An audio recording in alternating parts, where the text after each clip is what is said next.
ایک حدیث میں آتا ہے کہ اللہ کا ایک اسم اعظم وہ ہے کہ اس کے حوالے سے جو دعا اس سے کی جاتی ہے وہ لازماً قبول ہو جاتی ہے،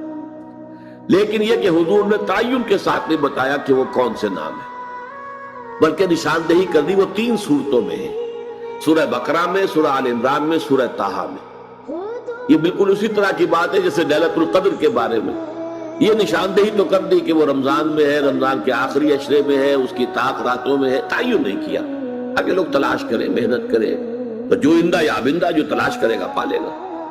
اسی طرح اس معاملے میں بھی ہے، لیکن پھر علماء کا اس پر تقریباً اجماع ہے کہ یہ 2 اسماء جو ہے یہ ان 3 صورتوں میں جوڑے کی شکل میں آئے ہیں، سورہ بقرہ میں، آیت الکرسی میں۔ اللہ لا الہ الا هو الحی القیوم بالکل اسی طرح یہاں آ گیا، اللہ لا الہ الا هو الحی القیوم، اور پھر یہ وعنت الوجوہ للحی القیوم یہ سورہ طٰہٰ میں بھی آئے۔